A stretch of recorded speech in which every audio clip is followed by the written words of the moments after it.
بسم اللہ الرحمن الرحیم۔ حضرت موسیٰ علیہ السلام نے ملک الموت کو تھپڑ کیوں مارا تھا؟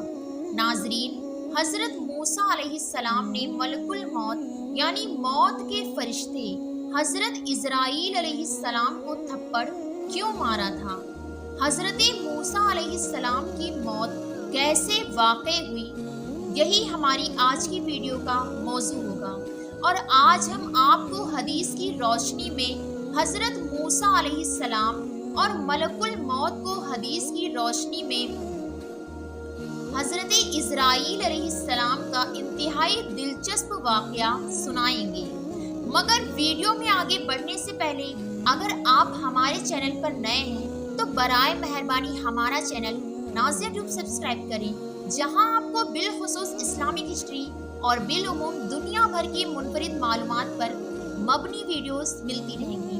ناظرین، اللہ رب العزت نے روز اول سے لے کر خاتم الانبیاء جناب محمد رسول اللہ صلی اللہ علیہ وسلم تک کی نسل آدم کی ہدایت کے لیے بہت سی برگزیدہ ہستیوں کو نبوت عطا فرمائی، تاکہ وہ لوگوں کو توحید کا درس دیں اور دین حق کی روشنی کروائیں۔ اللہ رب العزت نے انسانوں کی ہدایت کے لیے جن ہستیوں کو چنا، ان میں سے ایک حضرت موسیٰ علیہ نبینا علیہ السلام بھی ہیں، جنہیں بنی اسرائیل نے ہدایت کا کام سونپا گیا۔ ناظرین، حضرت موسیٰ علیہ السلام کا ذکر قرآن مجید فرقان حمید کی 30 سے زیادہ صورتوں میں آیا ہے، جن میں حضرت موسیٰ علیہ السلام کی زندگی اور ان کی زندگی میں پیش آنے والے حالات و واقعات کی طرف 100 سے زیادہ بار اشارہ کیا گیا ہے، اور آپ علیہ السلام کا نام نامی اسم گرامی موسیٰ قرآن پاک میں 128 بار آیا ہے۔ بنی اسرائیل وہ کون تھے جن کو اللہ تعالیٰ نے بے شمار نعمتیں عطا کی، لیکن یہ قوم پھر بھی نافرمانی کرتی رہی۔ اللہ رب العزت نے اس نافرمانی قوم کی اصلاح کے لیے بے شمار انبیاء بھیجے، مگر اس کے باوجود یہ قوم صراط المستقیم پر نہ آئی۔ یہ اتنی بدبخت قوم تھی کہ انبیاء کرام کا مذاق اڑانے اور ان کو نقصان پہنچانے سے بھی گریز نہیں کرتے تھے، یہاں تک کہ اس قوم نے انبیاء کو قتل بھی کیا۔ ناظرین، بنی اسرائیل اللہ رب العزت کے برگزیدہ نبیوں کی کھلی نشانیاں اور معجزات دیکھ کر بھی ہدایت قبول نہیں کرتے تھے۔ یہ قوم مصر میں فرعون کی غلامی میں زندگی گزار رہی تھی، تو اللہ تعالیٰ نے اس قوم کی مدد کے لیے حضرت موسیٰ علیہ نبینا علیہ السلام کو مبعوث فرمایا۔ حضرت موسیٰ علیہ السلام نے اس قوم کو فرعون سے آزاد کروایا اور حق کی دعوت دی۔ ناظرین، حضرت موسیٰ علیہ السلام نے اپنی مبارک زندگی میں بہت ساری مشکلات کا سامنا کیا۔ اہل علم نے آپ علیہ السلام کی زندگی کو 5 حصوں میں تقسیم کیا ہے۔ نمبر 1، پیدائش سے لے کر فرعون کے محل میں پرورش تک کا زمانہ۔ نمبر 2، مصر سے نکلنا اور حضرت شعیب علیہ السلام کے پاس 10 سال قیام کا زمانہ۔ نمبر 3، نبوت عطا ہونے اور فرعون اور اس کی حکومت سے تنازعات کا زمانہ۔ نمبر 4، فرعون کی غلامی سے بنی اسرائیل کو آزاد کروانا اور بیت المقدس کی جانب ہجرت کا زمانہ۔ نمبر 5، آزادی ملنے کے بعد بنی اسرائیل کی نافرمانی کا زمانہ۔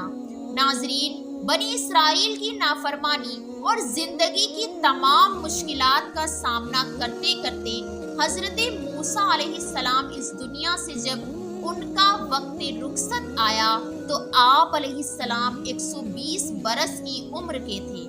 اللہ عز و جل کی رحمت میں چلے گئے۔ صحیح بخاری کی حدیث نمبر 1339 کے مطابق حضرت ابو ہریرہ رضی اللہ تعالیٰ عنہ سے روایت ہے کہ اللہ رب العزت نے ملک الموت حضرت عزرائیل علیہ السلام کو حضرت موسیٰ علیہ السلام کی بارگاہ میں شکل انسانی میں بھیجا۔ وہ جب موسیٰ علیہ السلام کے پاس آئے اور انہوں نے موسیٰ علیہ السلام کی جان لینے کی بات کی تو حضرت موسیٰ علیہ السلام نے ان کو نہ پہچانتے ہوئے ایک زوردار تماچا ان کے منہ پر رسید کر دیا اور ان کی آنکھ پھوڑ ڈالی۔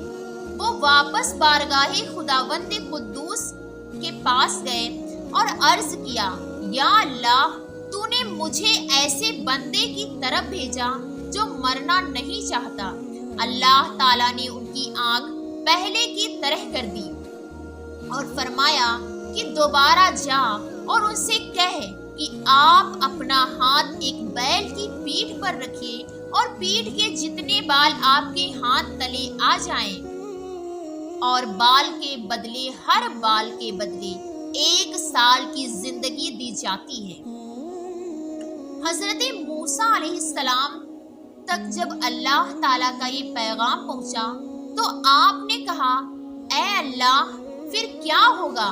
اللہ تعالیٰ نے فرمایا، پھر بھی موت آنی ہے۔ موسیٰ علیہ السلام بولے، تو ابھی ہی کیوں نہ آ جائے۔ ناظرین، اس کے بعد ملک الموت نے حضرت موسیٰ علیہ نبینا علیہ السلام کو ایک خوبصورت خوشبو سکھائی اور آپ کی روح قبض کر لی۔ آپ علیہ السلام کا نماز جنازہ فرشتوں نے پڑھایا۔ ناظرین، امام نووی رحمۃ اللہ علیہ نے اس حدیث کی شرح میں اس کی مخالفت وجوہات تحریر فرمائی ہیں کہ وجہ یہ بیان فرمائی ہے کہ در حقیقت اس میں تھپڑ کھانے والے فرشتے کا امتحان تھا، یعنی اللہ تعالیٰ کی مقدس انبیاء کرام علیہم السلام کی روح قبض کرتے ہوئے پہلے اجازت لی جاتی ہے، یوں جا کر براہ راست روح کی حوالگی کا مطالبہ نہیں کیا جاتا، اور اللہ تعالیٰ جس کا چاہے امتحان لیتے ہیں اور جو چاہے اپنی مخلوق میں پیدا فرما دیتے ہیں۔ ناظرین، ایک اور توجہ یہ بیان کی گئی ہے کہ ملک الموت جب انسانی شکل میں آیا اور اس نے روح قبض کرنے کی بات کی تو پہل حضرت موسیٰ علیہ السلام پہچانے نہیں اور انسان سمجھتے ہوئے اپنی دفاع سے اسے تھپڑ مارا۔ اور یہ ضابطہ ہے کہ جب فرشتہ یہ یا جن انسانی شکل میں آ جائے تو اس میں اتنی ہی طاقت ہوتی ہے